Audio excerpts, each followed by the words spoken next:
నటి హేమపై MAA association ban ఎత్తేసింది. బెంగళూరు రేవ్ పార్టీ వ్యవహారంలో హేమపై మా కమిటీ గతంలో బ్యాన్ విధించింది.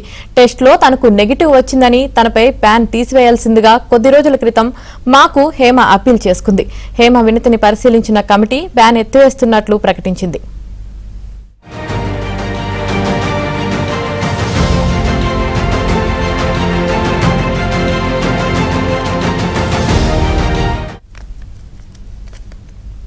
ఇదే విషయానికి సంబంధించి మరింత సమాచారం మా ఫిల్మ్ కరెస్పాండెంట్ సృజన్ అందిస్తారు. సృజన్,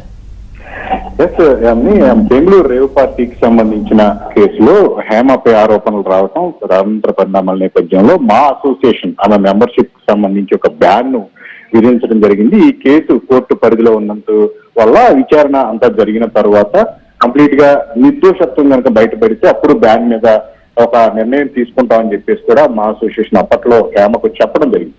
అయితే ఆ తర్వాత హేమ తన టెస్టింగ్ తీసుకున్నాను, నెగిటివ్ వచ్చింది, తను నిరాపరాధిని అని చెప్పేసి దానికి సంబంధించిన ఒక వీడియోను ఆ ప్రూఫ్స్ ను కూడా మా అసోసియేషన్ కమిటీకి ఇవ్వటం జరిగింది. అయితే తాజాగా దాని మీద పరిశీలించిన మా కమిటీ హేమ అప్పీల్ ను పరిగణలోకి తీసుకుని ఆమె టెస్టులు ఏవైతే ఉన్నాయో వాటన్నింటిని కూడా పరిగణలోకి తీసుకుని బ్యాన్ ఎత్తివేసినట్టుగా తెలుస్తుంది. అయితే ఈ విషయాన్ని అధికారికంగా వాళ్ళు ప్రకటించినప్పటికీ కూడా హేమ తన సోషల్ మీడియా అకౌంట్ వేదిక కూడా మంచు విష్ణుకి మాకు ధన్యవాదాలు తెలుపుతూ కూడా ఒక ట్వీట్ వేయడం జరిగింది. అయితే హేమకు సంబంధించి ఇంకా కోర్టు పరిధిలో కేసు నడుస్తూ ఉంది. అయితే ఈ క్రమంలోనే కొద్ది రోజుల క్రితం హేమ ఒక వీడియోని విడుదల చేయడం, తన నిరపరాధిని చెప్పడం, రేవంత్ రెడ్డి అలాగే పవన్ కళ్యాణ్ యొక్క అపాయింట్మెంట్ కోరి తనకు జరిగిన తన మీద జరిగిన ప్రచారం లో కూడా వివరిస్తాను అని చెప్పేసి కూడా చెప్పడం జరిగింది. తాజాగా మా బ్యాన్ ఎత్తివేత అనే దాని మీద కూడా తన సంతోషాన్ని వ్యక్తం చేస్తూ ఒక ట్వీట్ అయితే వేయడం జరిగింది.